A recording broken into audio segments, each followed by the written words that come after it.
Day episode. I didn't realize this is gonna be last episode before Christmas. Welcome to another episode of the Superhero Movie Club, a community of superhero movie fans. All nerds welcome, but please wipe your feet at the door. I'm your comic book cultured host, Michael Maurer, joined by the movie maestro James Schuyler Houtsma. and the scientific scholar. Ben Anderson. SHMC is your premier movie No, discussion podcast. no, back it up. Say Ben Anderson again and stop. Ben Anderson. And a warm welcome to our special guest, our number one fan here at SHMC. Twitter Tom. Yeah! Woot! SHMC is your premier movie discussion podcast. Every week we continue our journey exploring our favorite subject, superhero movies. Every fan sees the movies differently, so we gather some amateur experts to discuss certain aspects of the movie. Whether it's money, comic books, music, lifting stuff, or science, SHMC talks about it all in this week's episode. Superman Returns. And yes, there will be spoilers. Yeah. Okay, sorry, press the wrong button there to unmute. Isn't that wonderful when that happens? Welcome to my world. So welcome, here we go, to a 2006, or a 2015 homage to a 2006 film, which was an homage to a 1979 and 1981 film. Yeah. Superman Returns. All right, so let's talk about this movie. Who I think might be split here on who thinks it's a good movie and who thinks it's a bad movie. This one is way more mixed among us. So let's start with Ben. I have never seen this movie. Ben, you ruined the sanctity of the podcast with this heresy talk. I'm sorry. It's the end of the semester. I had 2 exams last week and a project due next week. My students have exams. I just didn't have time to get around to watching it. Oh, Should I pretend like I've seen it before and didn't like it? No, because how long ago did you see this movie? I have never seen this movie. Oh, okay. Oh, you said should you lie? Okay. Should I lie? Pretend that I've seen it? No, be honest. Okay. We are honest with our viewers. It just means I don't feel bad about not seeing it. Superman is one of my least favorite heroes. Oh yeah. And this, from what I've heard, is not an especially great Superman film. Mm-hmm. So there you go. All right. Tom, counter his point. Why do you think it's not a great Superman movie? Because I know you're on the lower spectrum of love for this film. I really just hate this movie, and I can usually find some redeeming qualities of any movie I watch, but every time I watch this one, I just hate it more. And it's even more surprising that it comes from Bryan Singer, who did X-Men 2 right before that. And if you look at X-Men 2 and look at everything that was good about that movie, Superman is the exact opposite of that. Oh wow. And it makes me mad for 2 reasons. This movie was, I thought, terrible. And 2, this is the reason we got Brett Ratner doing X-Men The Last Stand, which was also horrible. So Bryan Singer just pissed me off because he left that movie, and then X-Men The Last Stand was done by Brett Ratner. But anyways, this movie it went on forever, and Mm-hmm. I thought Brandon Routh did good as Superman, but I don't think he could act that well. I don't know. He just seemed kind of out of place. He looked like Christopher Reeve, but it went on too long. I didn't even care what happened. Half the time I was hoping Cyclops would drown when that plane was in the water. And the whole thing with the super kid I didn't like. I didn't think Kate Bosworth was good as Lois Lane. I don't know. There's just nothing I liked about this movie at all. Oh, you're bringing us down. Schuyler, can you bring us up? I think I can. I think I'm somewhere in the middle between you two. Superman Returns is an interesting idea, I will say. You know, try and do a movie that's a throwback to the old original Superman movies for a modern day. I can see, it's well intentioned enough. I think the aesthetic of the movie matches those old movies pretty well, and yet does its own thing nice enough. I think the cast kind of mirror the originals well enough. There's some interesting Superman superhero heroics going on now and then. But at the same time, it's an incredibly bloated movie where someone should have come in and say, hey, this is an interesting idea.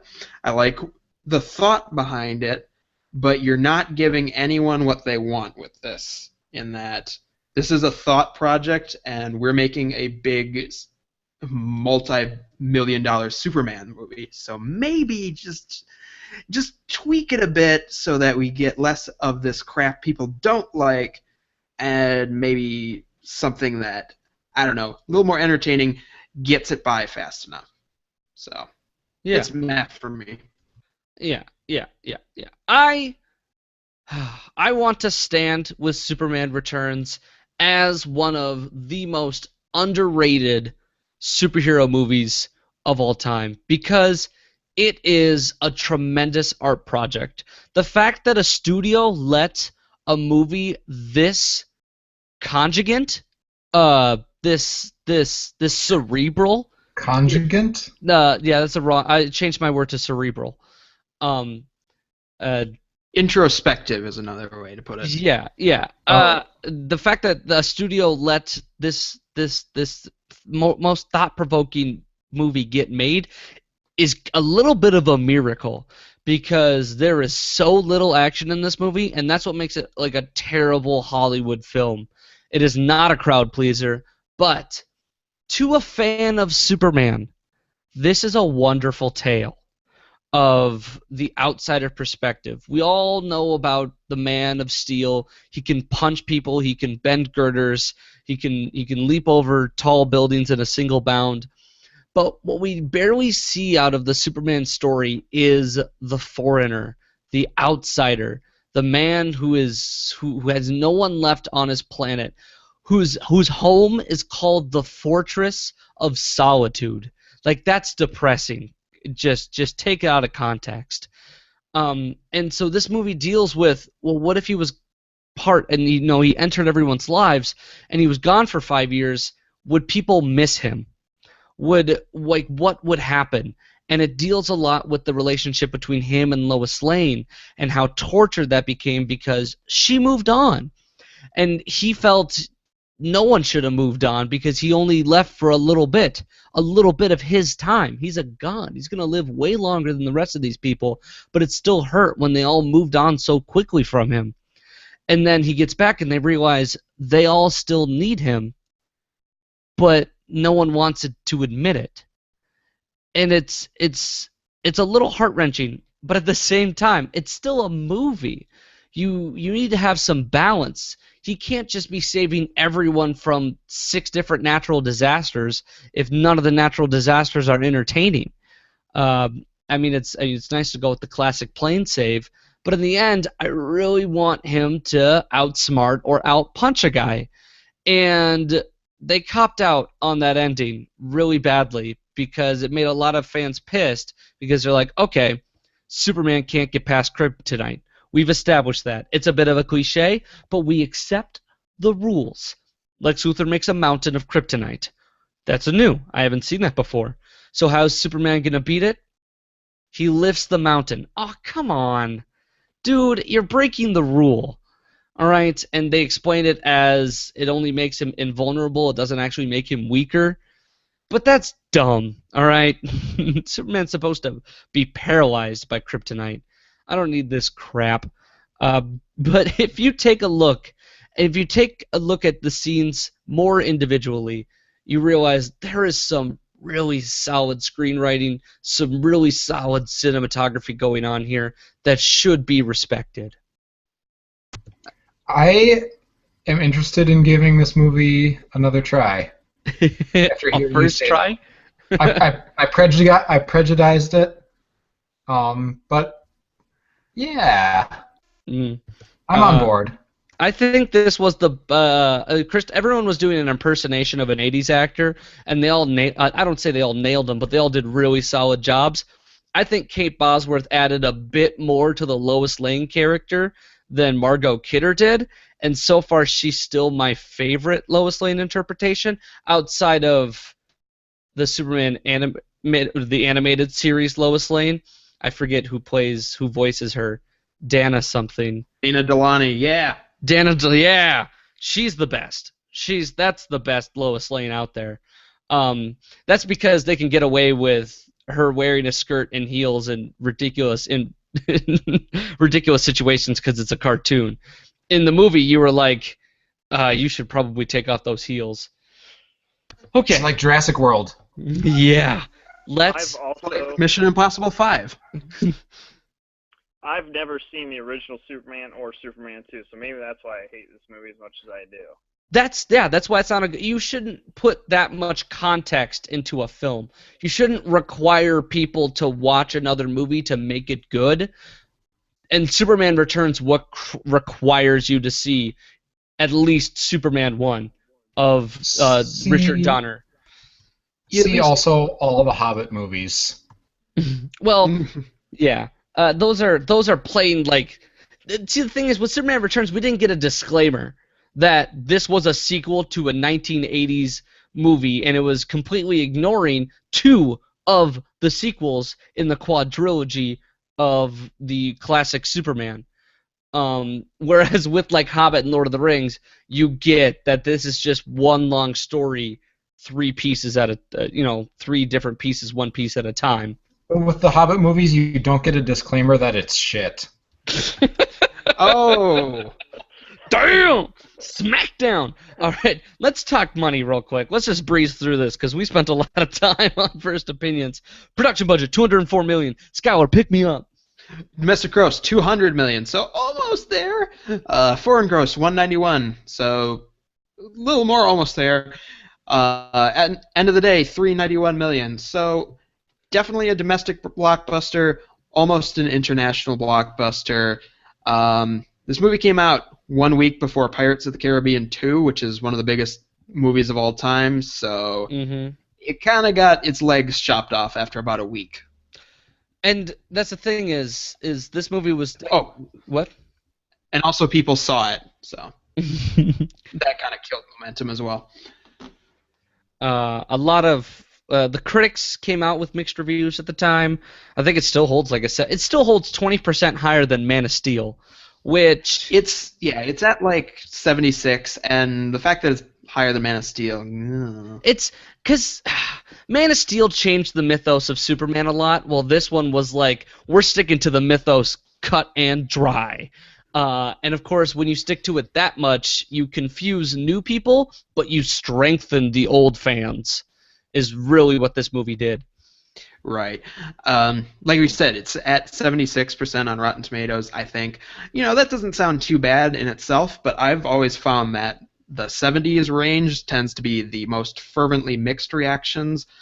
Other movies in that range, for example, are like the first Amazing Spider-Man movie, Prometheus, all that fun stuff.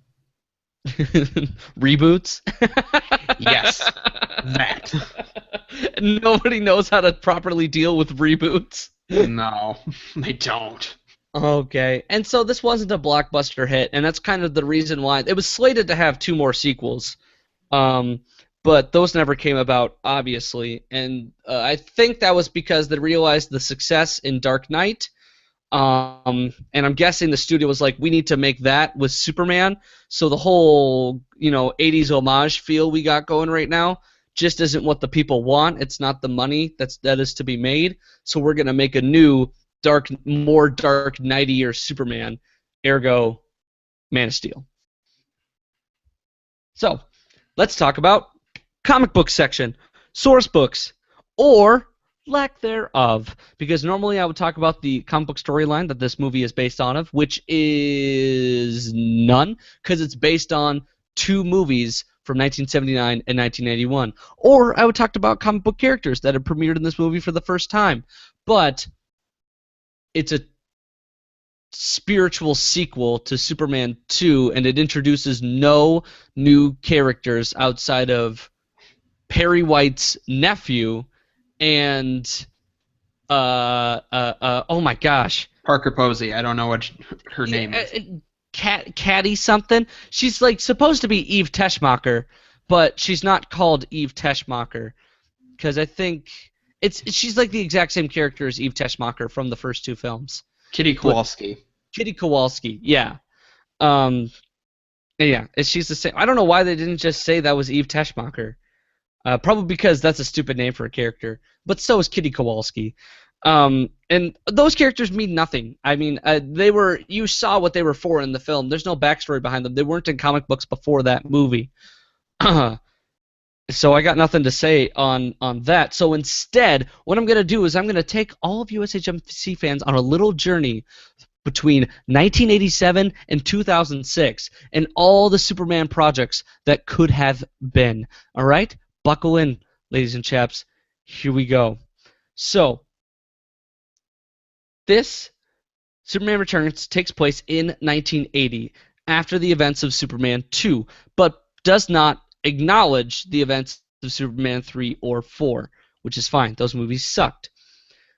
This is the first Superman movie we see in 29 years, which means redoing the origin story could have been a safe move. It's not like when we're rebooting Spider-Man within under like 8 years. And here are some of the canceled projects that came about between Superman 4 and Superman Returns. There was supposed to be a script by Ilyana Salkind, one of the producers of Superman 1 and 2, and that was the original script for the the Superman 3 movie, where instead of involving a business mogul and Richard Pryor, we instead were going to get Brainiac and Supergirl in a weird sort of Brainiac is come to take over the planet, and he has Supergirl brainwashed, and there's this sort of weird Superman-Supergirl connection before they realize that they're cousins. And the studio's like, no thank you. We're going to go with the comedic styles of Richard Pryor instead. That's why we got Superman 3.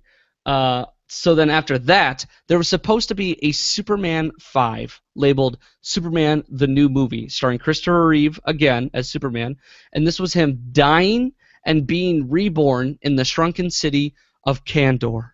And that's a famous Superman story plot where Brainiac shrinks the city of Kandor, the last remaining vestige of Krypton, a city of Krypton that got shrunken down, and Superman was never able to bring it back to full size. So it's just this little city in a bottle that he keeps in his Fortress of Solitude. And that was the whole plot of the film, where he confronts Brainiac about that. And this plot predated the very famous storyline Death of Superman, written by Minnesota's own Dan Jurgens, local homeboy hero. And next project, Superman Reborn. All right, we're in the 90s now, and yeah, 90s comic books, 90s comic book movies, or what should have been. Remember, this is about the same time period as Joel Schumacher in Batman. The awkward years. The awkward years. Bat nipples.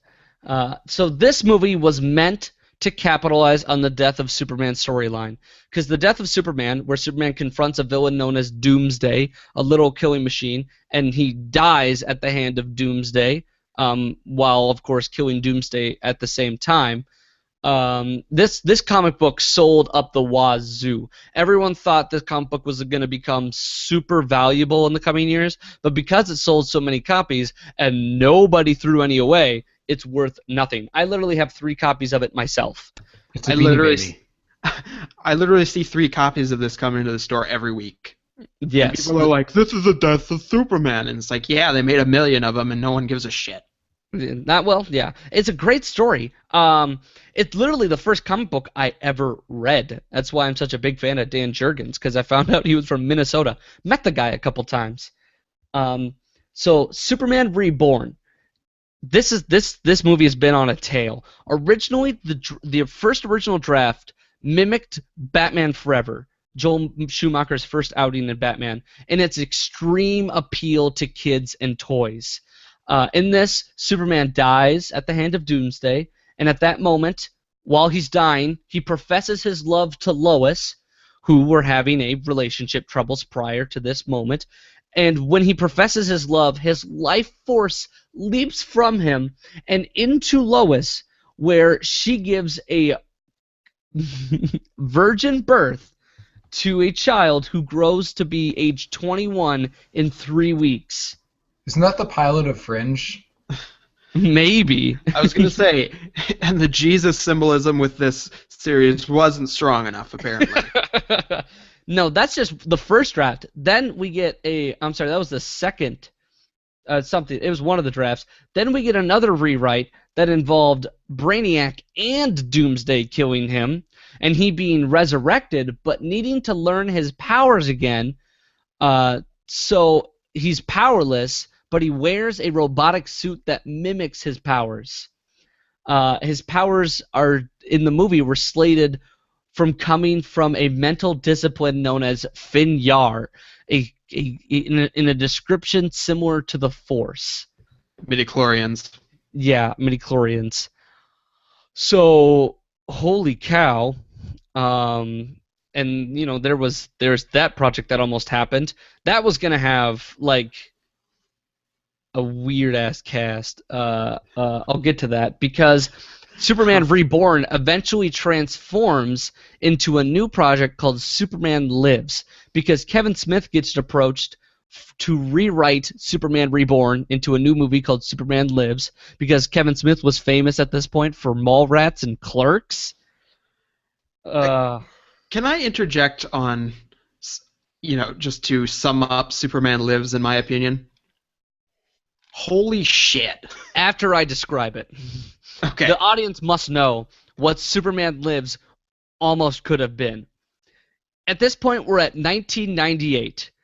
Kevin Smith is being drafted to write this, and he isn't really even writing it. It was pre-written by the studio. He was just there to pump it up.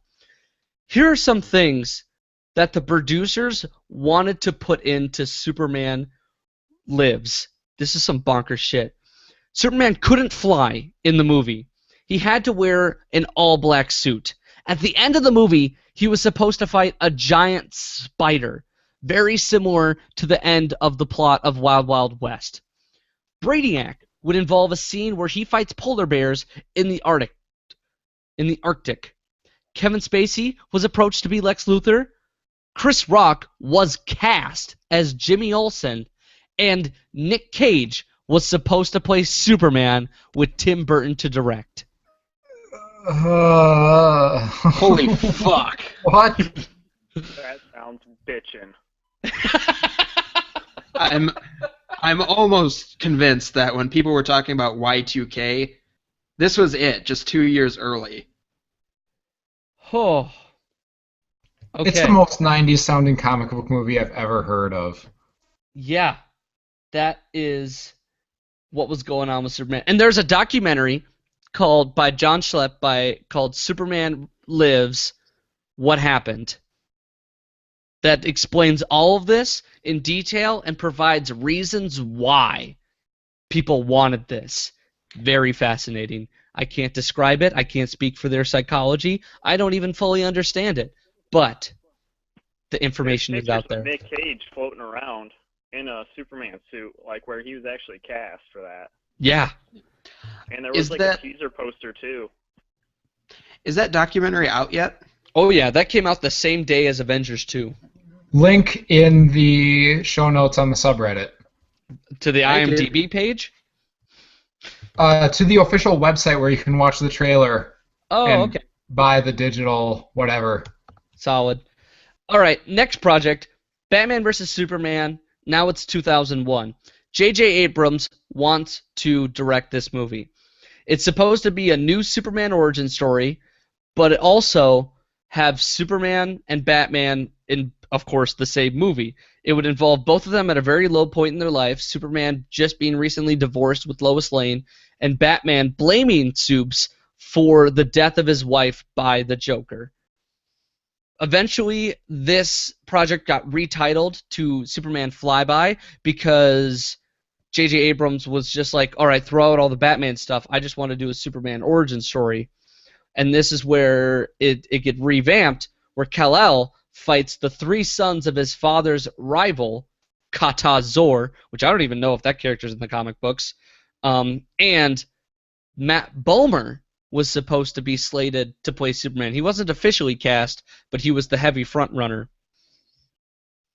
I'm really glad you went over all this with, the projects, because now it just makes more sense why they would make a movie like Superman Returns, because they went through 20-odd years of just these fucking crazy ideas, and then by the time these projects were financed, like they were moving up on the chain, and then development hell.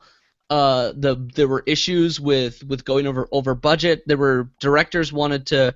I think Superman, one of the projects was supposed to be filmed in Australia, but the director's like, I'm not filming in Australia a Superman movie. I'm filming in New York.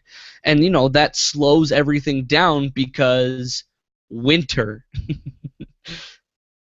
You don't get winter in Australia. As we're familiar with. Uh-huh. But those are all the projects. After Superman Flyby never got made, we get Superman Returns. And then, it gets shut down for a little bit, and we're back with Man of Steel and the new DC Cinematic Universe. Full steam ahead. Okay. Speaking of full steam ahead, Skylar, move us along to the music section. Right. Next stop. Pause. I did a good segue. Yes, Fuck you did. Guys. You can segue into S-ing my D. All right, talk about music. All right, next stop, Superman Returns official score station, conducted by John Ottman, and also written, by the way. I've talked about him already for Fantastic Four, Rise of the Silver Surfer, and X-Men Days of Future Past. Big Bryan Singer collaborator. And much like with what Singer's doing with the story and what the actors are doing with their performance, John Ottman's music is basically there to completely echo the sound of John Williams's music for the first two Superman scores. Obvious enough with the opening being the classic Superman theme. You can hear more of those echoes in our first track for the recording is Rough Flight.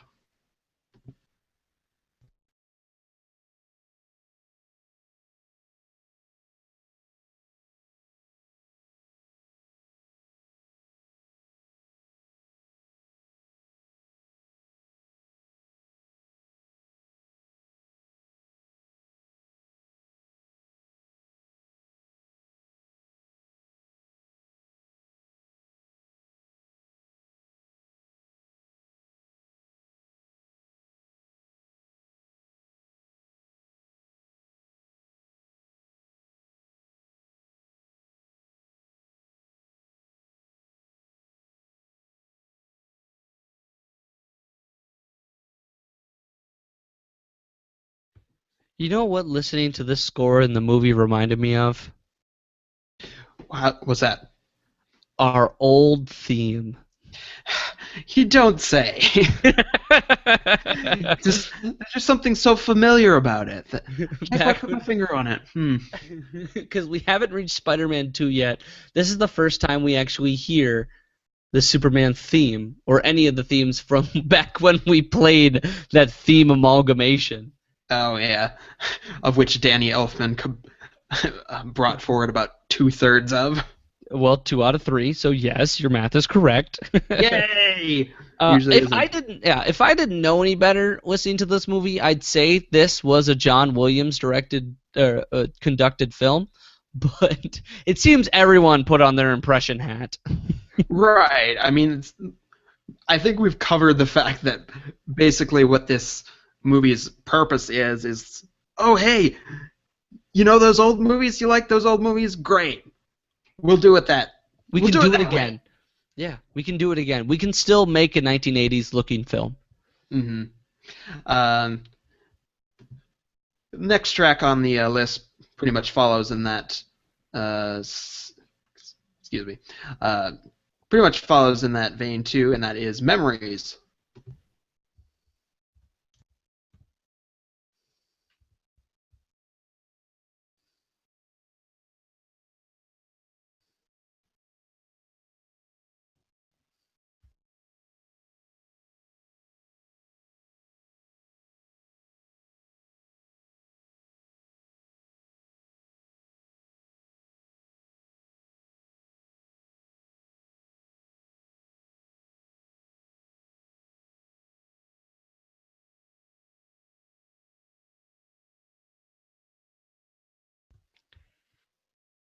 This song is by far my favorite musical moment of the movie.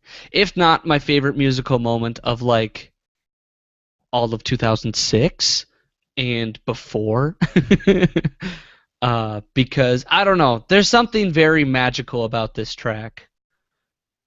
Yeah, I mean, it accompanies the scene, obviously, as the title suggested, of when he's remembering his past, discovering his powers, all that whatnot, running through the field. And that, it's a good musical track to bring up that excitement and wonder that should be inherent with a Superman movie. Yeah, and I remember way back when they were first showing the trailers for Superman Returns, they would lean heavily on this scene. So it was one of those parts that needed to deliver, and I think it did. I don't know. I get that's what I'm saying is there are these moments in Superman Returns where you go, wow, this movie, it's a piece of art. But then it just gets bogged down by repeating trying too hard to do that for 2 hours. And it doesn't work. So what's our last song, Skylar? All right, last track of the segment comes from the extended third act. It's called So Long Superman, and it echoes the more somewhat tragic spin on the ending of it without going full tilt, cry or whatever. So let's take a listen. Also, quick, we do have a viewer right now. Disclaimer, viewer, you're not going to hear this music. Just go to YouTube, Superman Returns soundtrack, So Long Superman. We're going to play it for 40 seconds.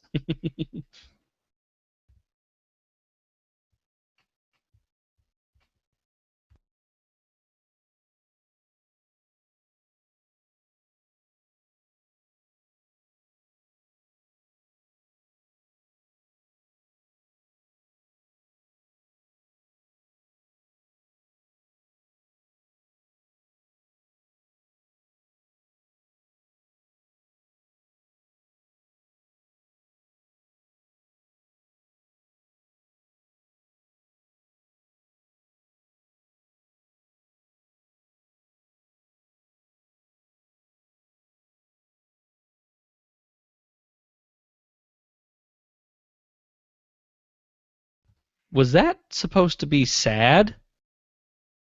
It's very ominous. Oh, I think death. Yeah, I think it's accompanying the scene where Luthor stabs him with the kryptonite shard. Okay. And then throws him off. Yeah, it wasn't the hospital scene or anything like that. Okay. We should play a clip from the hospital scene. I think that they're trying to make you teary-eyed in that scene, but at that point you were already like 20 minutes too far into the resolution, and you just wanted this to sum up and be over with. It's like, get on with it. Speaking of getting on with it, any more music to talk about? No, I mean, I'm sure we'll hear the classic Superman theme before the end of the show, so. Oh, psh. Or Like or I'm you can gonna just overdo it. or you can just watch one of our episodes from like when we were still doing seasons. Plug. Yeah. You'll hear Plug. it. Plug. Plug. Listen to Ghost Rider 2. Yep. I don't know why we love that one so much to plug. My go-to plug is Iron Man 3, just because I think that's like our origin story. Jonah Hex, plug that one. Jonah Hex. Jonah Hex A is true real good fan. too. A true fan. All right, Ben. I know you haven't seen the movie, but Yeah. can we talk science? Have you at least known I've- of the scenes I speak of? Yeah. Okay. So let's All talk right. science. Start Okay, with. which one? We're going to start very simple. We're going to start with a throwaway line by Jor-El at the very beginning of the movie, towards the beginning of the movie, where he says he's speaking in a recording to Luthor of Kal-El, my son. This is all we've gathered of the 28 known galaxies. Now, I don't know if I heard that wrong. I suppose I should double check. But 28 known galaxies? That's it? That's far too low. Because there are, what is it, 9, 1, 2, 3, 4, 5, 6, 7, 8. There are Count 9 them. galaxies. There are 9 galaxies that are visible to the naked eye. Oh. And what we can see, what you can see from Earth with the naked eye is such a small, just pardon the pun, but astronomically tiny portion of the universe. The fact is, we don't know how many galaxies there are, but we know it's a very large number. Do we have a best guess of what we know? On the order of thousands of billions, at least. Okay. Well, what have we observed? Because Well, I mean, we can see stuff with the Hubble, right? Actually, to that point, there's a very famous picture called the Hubble. Let me wait for my chair to stop squeaking. There's a very famous image. It's called the Hubble Ultra Deep Field, and this was when they took the Hubble Space Telescope. They pointed it at a patch of sky, a very tiny patch of sky, that looked completely black to every other telescope that they'd ever pointed at it, and they just held it there for a while. And then when they looked at the fully processed image, they found in that one image, in this tiny portion of sky, there were over 10,000 galaxies in that image.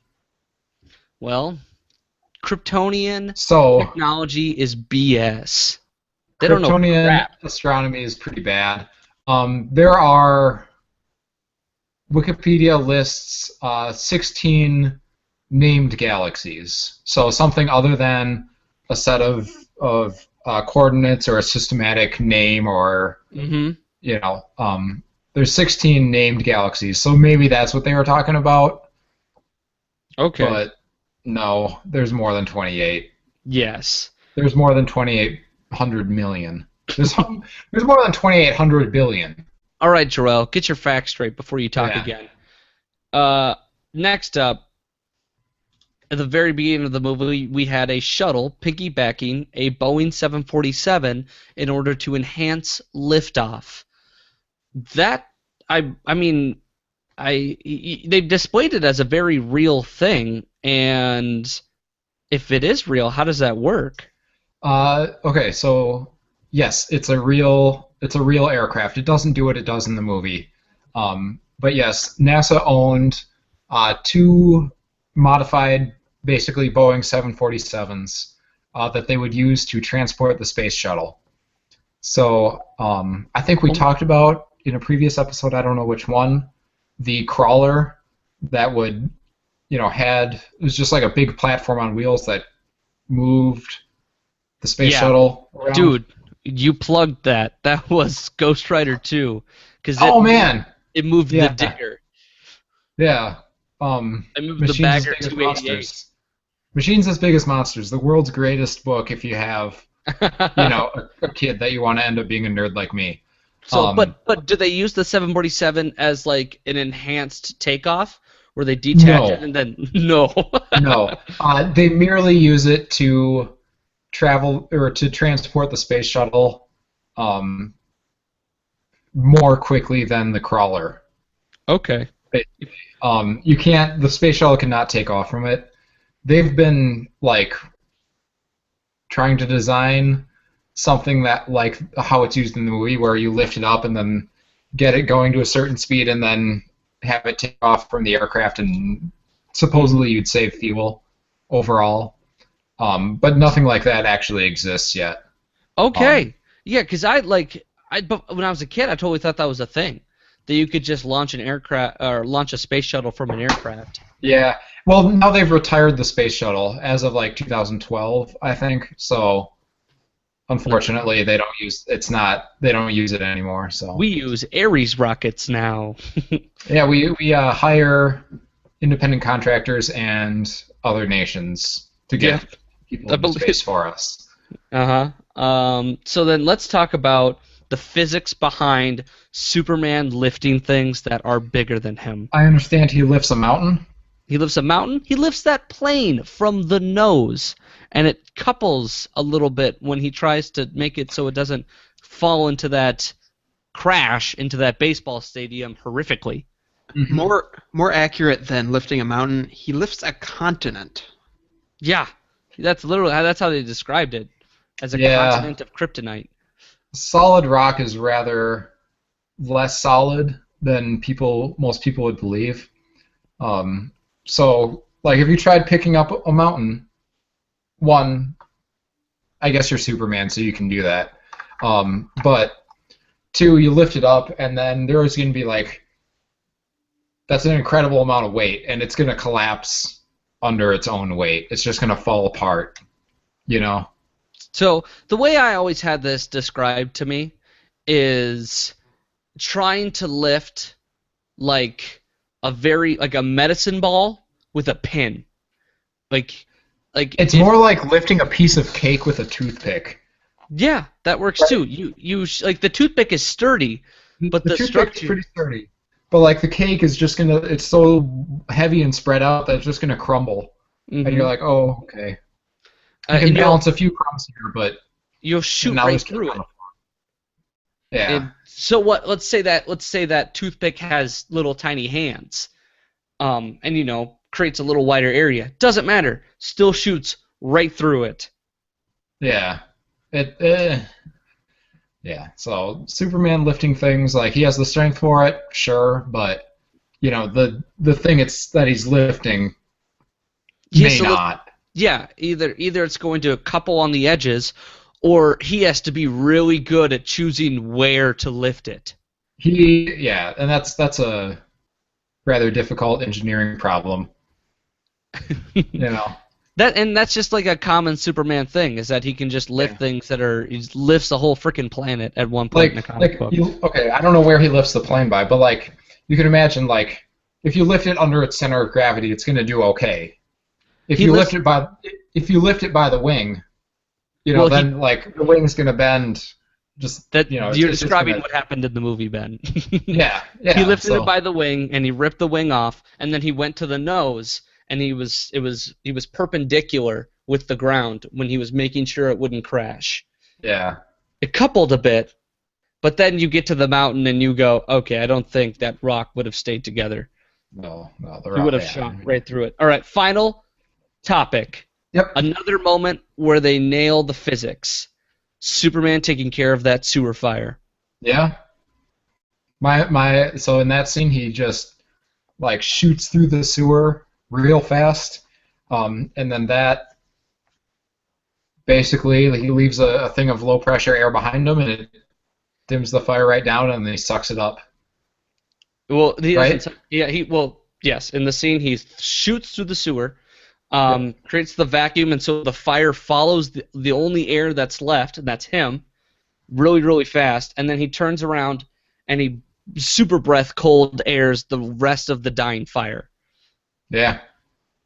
Boom. If you're Superman and can breathe cold air. Or blow air, a lot of it. Yeah, I mean, that's like when you blow out a candle, it's because you're moving air. And moving air is at a lower pressure, and so you create there's not enough oxygen for that small flame to keep burning. Uh-huh. Superman can move a lot more air than a human, so he can take away much more oxygen from an environment so yeah. There you go. There you go. And so we're like, there's the physics, and then he goes and lives at Kryptonite Mountain. You know, in the end, almost It's a comic book movie. every Superman movie involves one drastic feat where Superman does something utterly ridiculous.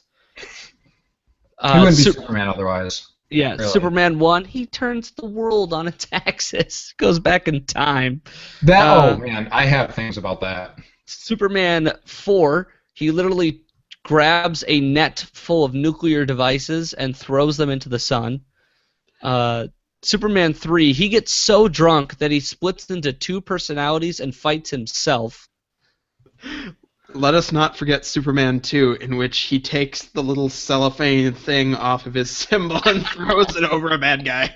And you're like, whoa, it didn't even work either. It worked for the 10 seconds.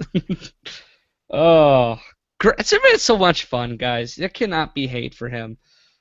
No more science. Yeah, we're good. Okay, good to go. So that brings us to Twitter Tom, Mr. Fun Facts. Oh, yeah. All right, well, here we go. Amy Adams actually auditioned for Lois Lane. Which... One sec, Twitter Tom, could you please move your microphone a little bit closer to your mouth? You're very far away. Okay. Is this better? Yes, much better. Good. All right. Amy Adams auditioned for Lois Lane, and I thought that was ironic because she was Lois Lane in Man of Steel. Well, she was supposed to. She auditioned for Lois Lane in Superman Lives. Oh, did she? Yeah, and that I guess all that stuff just kind of carries over because Kevin Spacey played Lex Luthor in Superman Returns. The last line of the movie Quest for Peace, Superman looks at Lex Luthor and says, "See you in 20, Lex."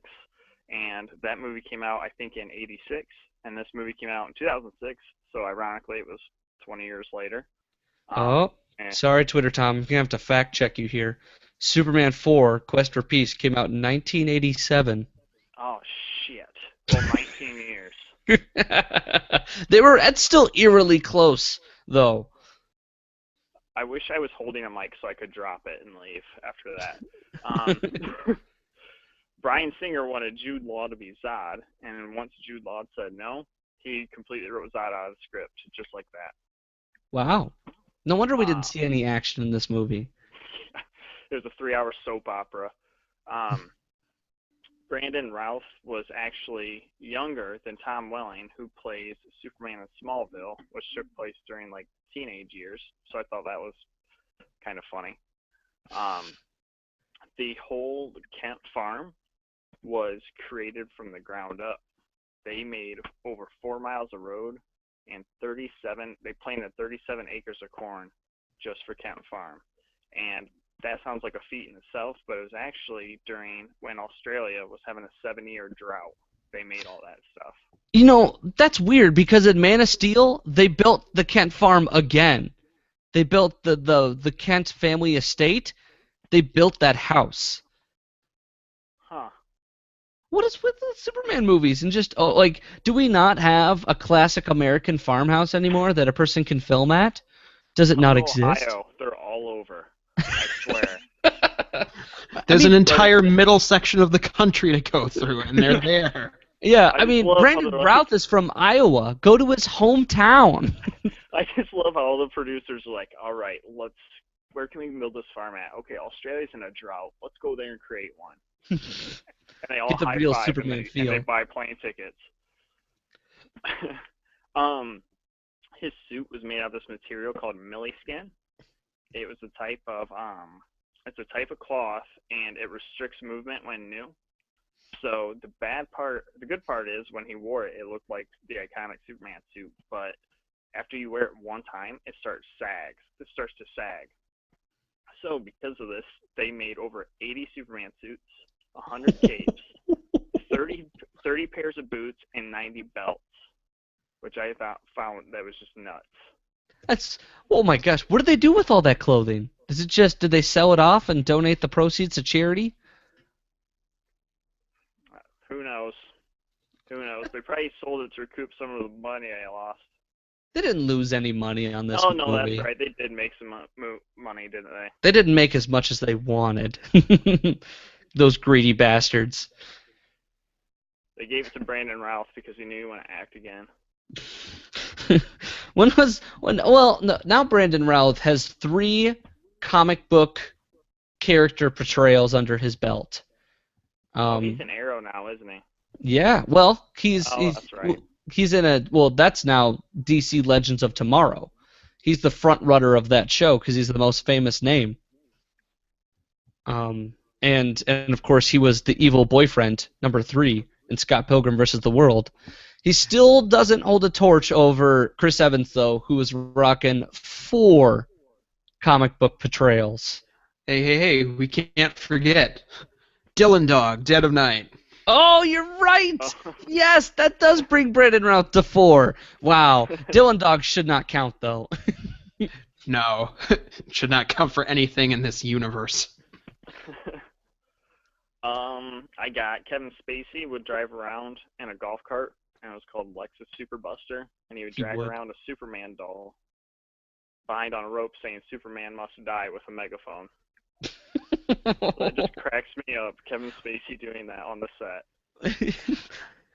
I do remember from watching the special features for this movie, I saw that, the driving around on the cart and whatnot, but I remember the casting people were so intent on finding someone from America or, the Midwest or whatnot, and Brandon Routh was from Iowa, and then just fast forward a couple years later, and it's like, let's get the British guy to play Superman. Oh yeah. Well, with Superman Returns, that was very obvious because Christopher Reeve was a known outsider. That's a weird way to phrase that. Christopher Reeve was a Hollywood outsider. He wasn't really big until his role as Superman. Brandon Routh was pretty unknown before 2006, and yeah, he's a heartland born and raised. But then the studio didn't really like the movie as much as they wanted to. So what do when that happens? They go for something completely different. Thus, Man of Steel. I would like to point out as a fun fact, Kate Bosworth was only 22 when she played Lois Lane. And to me that's mind-boggling because, that's how old I am. And if I were in Superman Returns at 22, my life would have been made at that point, I think. I don't know where I would go from there. Yeah, I don't know where Kate Bosworth went after that either. Yo. Somebody call the burn unit. We have someone on the ER. Where the hell is Kate Bosworth? She was in that Straw Dogs remake 2 or 3 years ago, and then I have not seen Hide or Hair. Okay. All right. Any more fun facts from you, Mr. Tom? Nope, that's all I got. Oh, perfect. Well, Tom, I don't know if you prepped for this section at all, or if you are fully aware of drinking game rules, where we here at SHMC develop a list of rules for drinking game if you were to watch this movie again, and at what times you should consume alcohol. Remember, drink responsibly. So, let's start with number 1. Take a drink every minute past the point you've lost interest in this movie. Does that ever stop? Does that stop when the movie's over, or you just have to keep drinking forever? Literally forever. It stops when the be movie's definitely over, for of me. course. What? Okay, good. It I happens. would die if that applied to me. Yep. It really takes out. It makes the really negative Nancys a lot more fun because they're more drunk quicker. That's me! Wait, no. Never mind. Alright, take a drink every time Superman does something creepy and or stalkery. Sneaking into your child's bedroom. Well, okay, in all fairness, how many times have we seen that in a superhero movie? Ant-Man, Spider-Man 3. Anybody got any more examples? Twilight. Oh, wait, never mind. Nope. But good call. That's no, but I mean pretty recently, Ant-Man uh, and and with Ant-Man, I was like that was one of the best scenes of the movie. And it's mostly because that's his legal child that he still has custody over, whereas in Superman, like it was still under the wraps on whether or not that was his kid. Also, that kid was not cute. He was a big wuss. His illegitimate child. Yeah. He's a bit illegitimate. And, you kind of make you wonder, like, how did they even have sex? Take a shot when you think we've went from Act 1 of the film to Act 2, and when you think you've went from Act 2 to 3. Again. So everybody's got a different point in when they think the mood shifts for the movie. And everybody's got to take a shot at when that moment happens.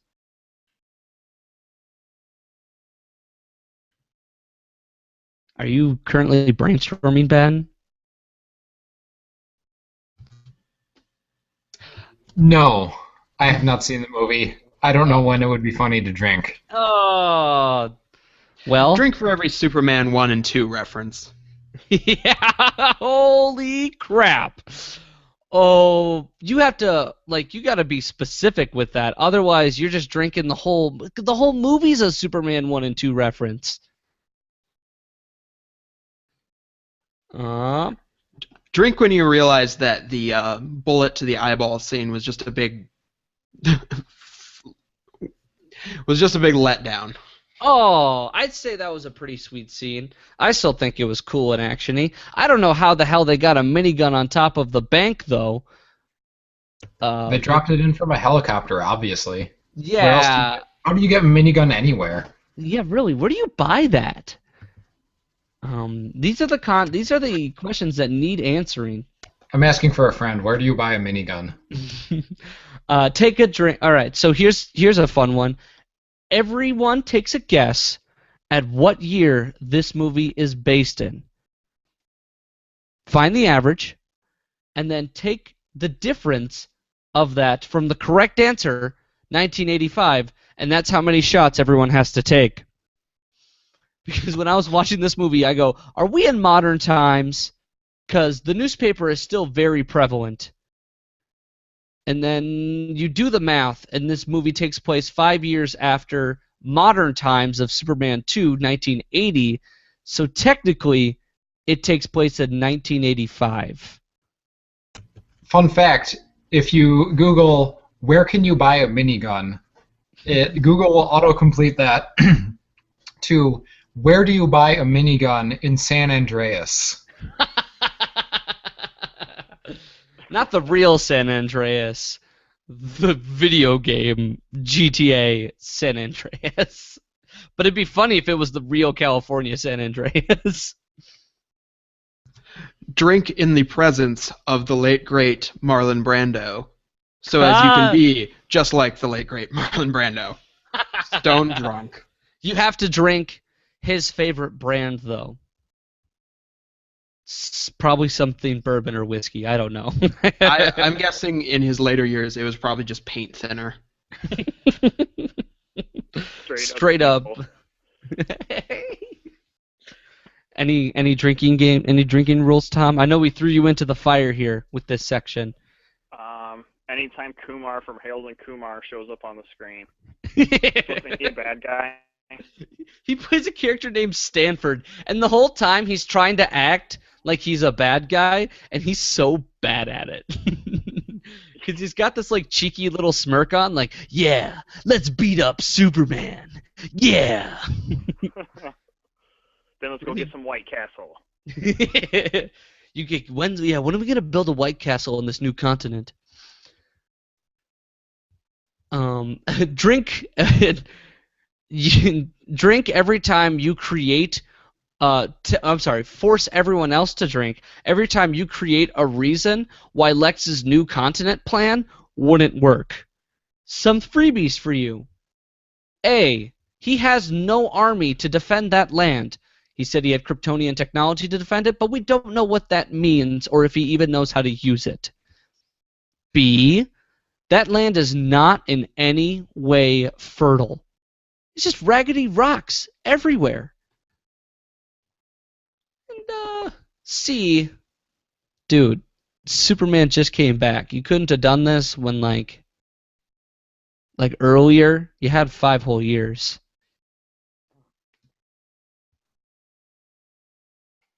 Does anyone have a finish the bottle? I think we kind of started off with the finish the bottle. When you've lost interest in the movie, you have to just Yeah. keep drinking. Yeah. I think so. It's like you just have to get that willpower up to make it, I don't know, 20 minutes before the end so you don't kill yourself. Oh, it's such a long ending. It is just finish the bottle when you realize how much X-Men 3 sucked because of Superman Returns. Fair enough. Oh my god, we lost Ben! Ben was so No! mad he left. He was so mad. He didn't even see the movie. Okay, well, we're going to wrap things up, and hopefully he'll be back by the time we wrap things up. So, There he is. but is okay. So, looks like that's going to wrap it up for today, super fans. Superhero Movie Club is recorded and produced by Tribe Cop Productions. If you like what you hear, show us your support by rating us on iTunes. It doesn't cost you a penny, and it means the world to us. Also, we are on Stitcher, and we're still on Podbean, Superhero Movie Club at podbean.podbean.com.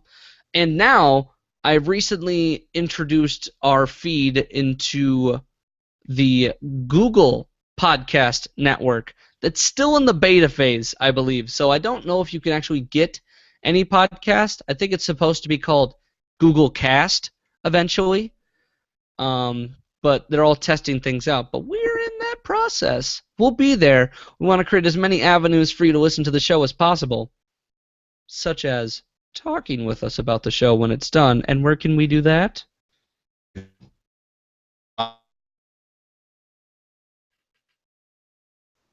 Ben, you have no audio. It sucks. Hold on, keep Fuck. talking. Okay. Oh, you're back. Start with over. my asshole. Okay. All right. Where are we at? Yeah, And if where you can want we do to. that? Yeah, we can. You can talk with us about. We can discuss the episode further on our subreddit, reddit.com/r/superhero movie club. We post show notes there. We post articles and whatever's fun facts relating to the movies. So talk to us there.